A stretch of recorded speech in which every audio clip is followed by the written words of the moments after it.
ഒരു ട്രൗസർ മനോജും മറ്റേ ഇത് നിങ്ങൾ അത് ചോദിക്കാനാണെങ്കിൽ നിങ്ങൾ പിന്നെ ഇങ്ങോട്ട് വരേണ്ടതില്ലായിരുന്നു.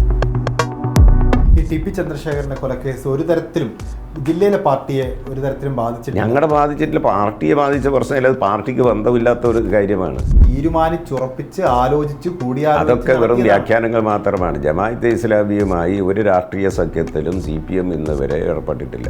എളമരം കരീമിന്റെ സ്വന്തം വാർഡിൽ BJP ഒന്നാം സ്ഥാനത്തെത്തുന്നത് LDFന്റെ വാർഡാണ്, CPMന്റെ വാർഡാണ്. എന്നെ അതിൽ ബോധപൂർവം പ്രതി ചേർത്ത് ചെറുതാണെങ്കിലും CPMനെ അടിക്കാനുള്ള ഏത് വടിയും നിങ്ങൾ ഉപയോഗിക്കും. CPM ലീഗിനെ ക്ഷണിക്കുന്നു എന്നുള്ളതും ഈ ന്യൂനപക്ഷങ്ങളോട് കാണിക്കുന്ന ഒരു അമിതമായ താല്പര്യത്തിന്റെ ഭാഗമായി പാർട്ടിയുടെ അടിസ്ഥാന വോട്ട് ബാങ്കുകൾക്കിടയിൽ ഒരു കൺഫ്യൂഷൻ. ക്ഷണിച്ചാൽ നിങ്ങൾ പങ്കെടുക്കുമോ? ക്ഷണിച്ചാൽ ഞങ്ങൾ പങ്കെടുക്കും. CPM ജില്ലാ സെക്രട്ടറി P. മോഹനാണ് എന്നോടൊപ്പം. നമസ്കാരം. നമസ്കാരം. 2015 ഒരു വടകര സമ്മേളനത്തിലാണ് മാഷ് ചുമതല ഏറ്റെടുക്കുന്നത്. ഇപ്പോൾ മറ്റൊരു വടകര സമ്മേളനത്തിൽ സ്വാഭാവികമായിട്ടും ആ പദവിയിൽ നിന്ന് ഒഴിയേണ്ടി വരും.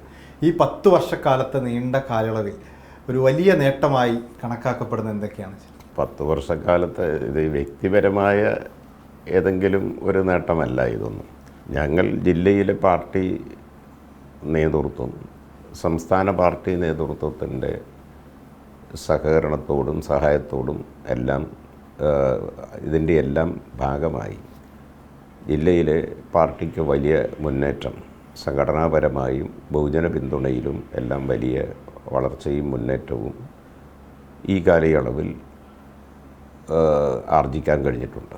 പൊതുവെ പറയുമ്പോൾ നിയമസഭാ തെരഞ്ഞെടുപ്പിൽ ഈ ജില്ലയിലുണ്ടായിട്ടുള്ള വിജയമായിരിക്കും ആശാൻ എടുത്തു പറയുന്നുണ്ടായിരിക്കും. കാരണം 13 നിയമസഭാ നിയോജക മണ്ഡലങ്ങളിൽ വടകരയും കൊടുവള്ളിയും ഒക്കെ ഒഴിച്ചു നിർത്തിയാൽ വലിയ വിജയം ഉണ്ടായിട്ടുണ്ട്. അതായിരിക്കുമല്ലോ മാഷിൻ്റെ ഒരു വലിയ നേട്ടമായി പറയാൻ സാധിക്കും. അത് ഒരു വലിയ നേട്ടം എന്നുള്ള നിലയിൽ അതിലല്ല ഞങ്ങൾ ഈ പാർലമെൻ്ററി ഈ സ്ഥാനമാനങ്ങൾ അല്ലെങ്കിൽ പദവികൾ പാർട്ടിക്ക് എത്രത്തോളം വിജയിക്കാൻ കഴിഞ്ഞു അതൊരു ഘടകം തന്നെ. പക്ഷേ ഞങ്ങൾ അതിനേക്കാളും ഏറെ ഞങ്ങൾ പ്രാധാന്യത്തോടു കൂടി ഞങ്ങൾ ലക്ഷ്യം വെക്കുന്നത് പാർട്ടിയുടെ അടിത്തറ വിപുലമാക്കുക.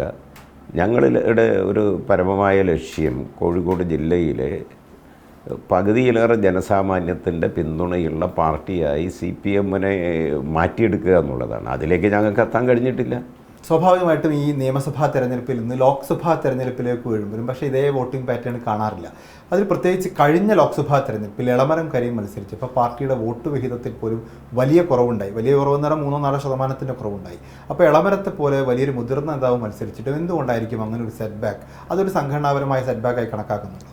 അത് ഇവിടെ മാത്രമല്ലത് കേരളത്തിൽ കാണാൻ കഴിഞ്ഞ ഒരു പൊതുപ്രവണതയാണ്, രാജ്യത്ത് തന്നെ പൊതുപ്രവണതയാണ്. അത് ഇതുമായി ഈ നിലയിലല്ല.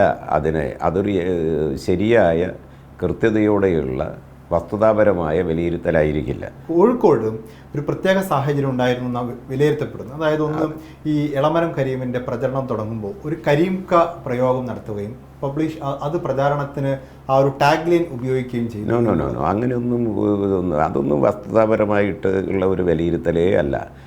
അതൊക്കെ പ്രചരണത്തിൻ്റെ ഭാഗമായി ഒരു പോസ്റ്ററിൽ കണ്ടു എന്നുള്ളതൊക്കെ.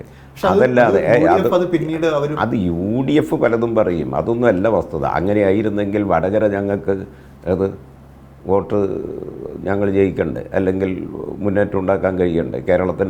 ഞങ്ങൾ കേരളത്തിൽ ഒരു സീറ്റിലല്ലേ ഇത് ഇവിടെ ഈ ആലത്തൂർ മണ്ഡലത്തിലല്ലേ ഈ തെരഞ്ഞെടുപ്പ് ജയിച്ചിട്ടുള്ളൂ. ഒരു ആത്മപരിശോധനയുടെ വിഷയമുണ്ടല്ലോ.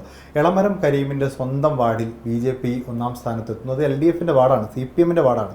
ആ വാർഡിൽ BJP ഒന്നാം സ്ഥാനത്തെത്തുന്നു. നിങ്ങളിങ്ങനെ അതിൽ മാത്രം കേന്ദ്രീകരിച്ചിട്ട് അങ്ങനെ ഒരു നിലയല്ല. അങ്ങനെ ചിലയിടത്തൊക്കെ താൽക്കാലികമായി ചിലയിടത്ത് BJP വന്നിട്ടുണ്ട്. അതൊക്കെ മാറി മറഞ്ഞിട്ട് വന്നിട്ടുണ്ട്. അതൊക്കെ അത് വേറെ ഏതെങ്കിലും അത് ഒരു വാർഡ് എന്നുള്ളതല്ലോ. അല്ലല്ല അതൊന്നും ഒരു ട്രെൻഡ്. അങ്ങനെ ആയിരുന്നെങ്കിൽ ചിലയിടത്ത് BJP ഇപ്പോൾ പിന്നെ മറ്റു ചിലയിടത്ത് വന്നിട്ടുണ്ട്. നിങ്ങൾ ഈ ഒരു വാർഡിൻ്റെ മാത്രമല്ല, ഇത് ഒക്കെ താൽക്കാലികമായി ഉണ്ടാകുന്ന പാർലമെൻറ്റ് തെരഞ്ഞെടുപ്പുമായി ബന്ധപ്പെട്ട് ചില പ്രതിഭാസങ്ങളാണ്. ഇപ്പോൾ ലീഗിനെ ഏക സിവിൽ കോഡുമായി ബന്ധപ്പെട്ട സെമിനാറിലേക്ക് ക്ഷണിക്കുന്നത് മാഷാണ്. അതിനുശേഷം ഈ പല വേദികളിലും ലീഗിനെ ഉൾപ്പെടെയുള്ള മതസംഘടനകളെ കൊണ്ടുവരാൻ ശ്രമിച്ചു. സമസ്തയുടെ നേതാവ് CPM സംഘടിപ്പിച്ചൊരു വേദിയിൽ നിസ്കരിക്കുന്നു.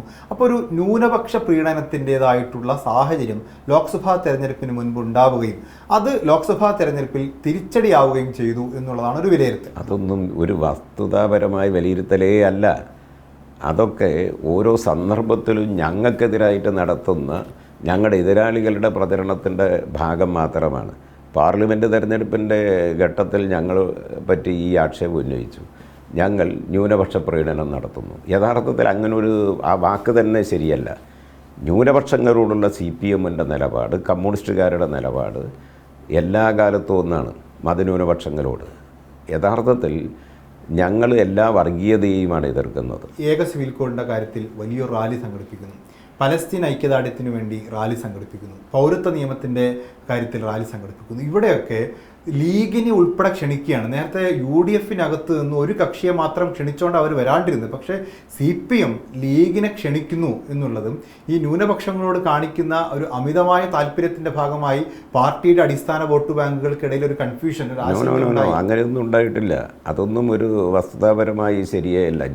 ലീഗിനെ ക്ഷണിക്കുന്നു എന്ന് പറഞ്ഞത് ക്ഷണിച്ചാൽ ഞങ്ങൾ പങ്കെടുക്കും ഇതായിരുന്നല്ലോ അന്ന്.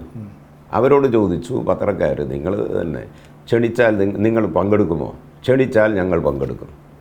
അവരും ഇതിനെ എതിർക്കുന്നവരാണെന്നാണ് അത് ആ കാലത്തിൽ അവർ പ്രകടിപ്പിച്ചിട്ടുള്ള അഭിപ്രായം. ക്ഷണിച്ചാൽ ഞങ്ങൾ പങ്കെടുക്കും, ക്ഷണിച്ചാൽ ഞങ്ങൾ പങ്കെടുക്കും എന്ന് ഞങ്ങൾ ക്ഷണിച്ചു.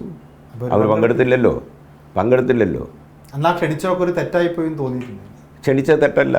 ഞങ്ങളെന്താന്ന് പറഞ്ഞാൽ ഏതെങ്കിലും സങ്കുചിതമായ വൃത്തത്തിൽ നിന്നിട്ടല്ല.